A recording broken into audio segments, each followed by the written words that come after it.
Hi guys, happy Tuesday. We are going to read the next few pages in our Easter book that we started yesterday. So we just finished off on Jesus riding into Jerusalem on Palm Sunday, this page right here. So we're going to continue reading today. See what else Jesus does during Holy Week.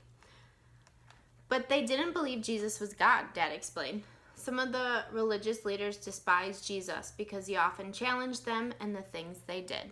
One example is the day after Palm Sunday, so Monday, when Jesus chased merchants and bankers out of the temple, even though the religious leaders had let them do business there. So they were selling things in the temple. Then what happened, asked Chris. Well, it was the Thursday after Palm Sunday. Jesus had been staying in Bethany at the home of his friends Mary, Martha, and Lazarus. That evening, he and his disciples went to Jerusalem. They gathered in an upstairs room to eat their Passover dinner. Then Jesus did something that made this Passover dinner different. Go ahead and read, Chris.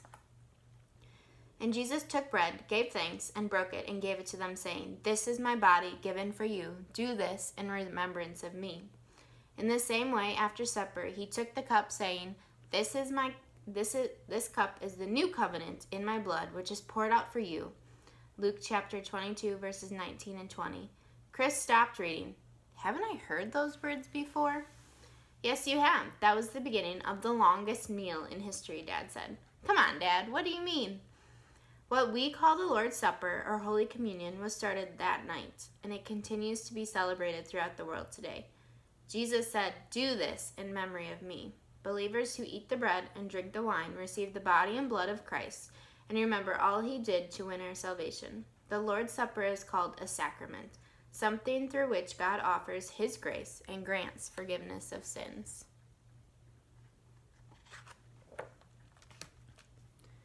Then Dad added, "Remember those men who didn't like Jesus and were trying to get rid of him?" Read the words of Jesus in the very next verse. "But the hand of him who is going to betray me is with mine at the table." Luke 22, verse 21. Judas, one of the 12 disciples, had been plotting with Jesus' enemies. For 30 pieces of silver, that was about enough money to buy a suit of clothes. Judas would show them where to capture Jesus that night. Did Jesus do anything to stop Judas? Chris wondered out loud. No, Dad replied. Jesus knew that this plot was part of what was supposed to happen that week. Judas left to join Jesus' enemies. So what happened next? Asked Chris, leaning his chin on his hands. After the Passover dinner, Jesus and his disciples walked to a garden at the foot of the Mount of Olives. The garden was called Gethsemane, which means oil press. Jesus and his disciples loved to visit this spot. That night, though, Jesus was deeply troubled because he knew what was going to happen next. Read what Luke tells us.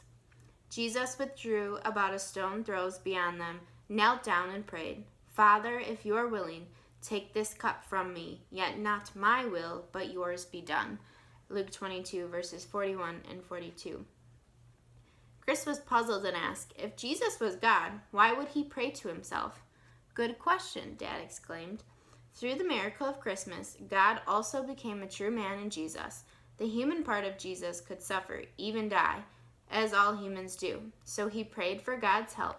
Keep reading.